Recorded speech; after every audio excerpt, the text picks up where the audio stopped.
Hey everybody, it's Pixel, and today I'm going to be making chicken piccata pasta casserole. And for that, I'm going to need a whole box of radiatori pasta, my little corkscrew looking like things, about 1/4 of a cup of lemon, a pound of chicken diced up into 1-inch or so cubes. I need a teaspoon of salt, a 1/2 teaspoon of pepper, and about 1/4 of a teaspoon of red pepper flakes.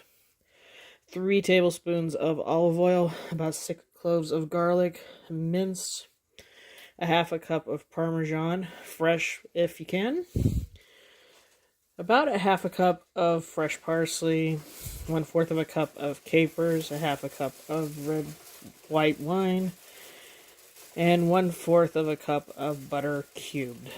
Alright, to start off, I'll be putting my olive oil into the pan. Once our oil is heated, which ours is, I'll be adding then that settles down. We'll add in the red pepper flakes, salt, and pepper. And after a few moments, I'll add in the garlic. And once the chicken is cooked up, I'll be starting to add in the butter, maybe 4 or 5 cubes at a time until it's all melted in.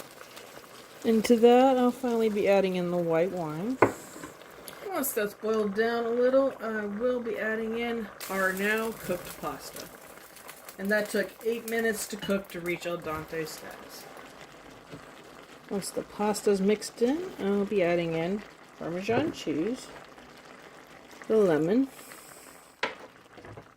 and the parsley. Once that's had time to cook together, we will turn off the heat. Let it finish melting up on the residual heat left over.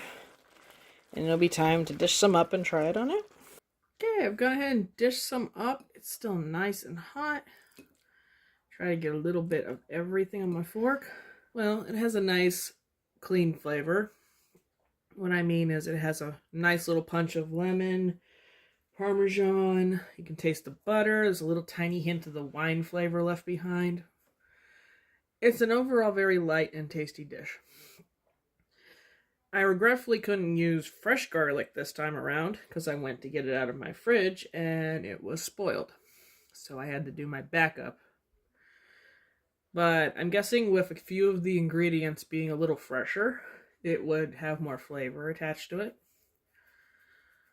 That doesn't mean it's terrible. It just means I regret using not fresh garlic or getting to, but I was in a pinch, so stuff happens. Overall, though, this is a really tasty and was relatively easy dish to make.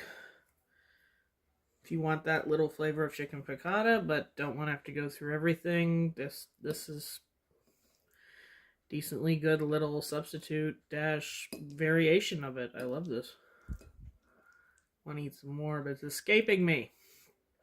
You know, the drill. If you like what you saw, don't like what you saw, have some comments. Leave me a like, leave me a comment about it. And I'm going to get back to eating. So I will see you in our next one. Bye.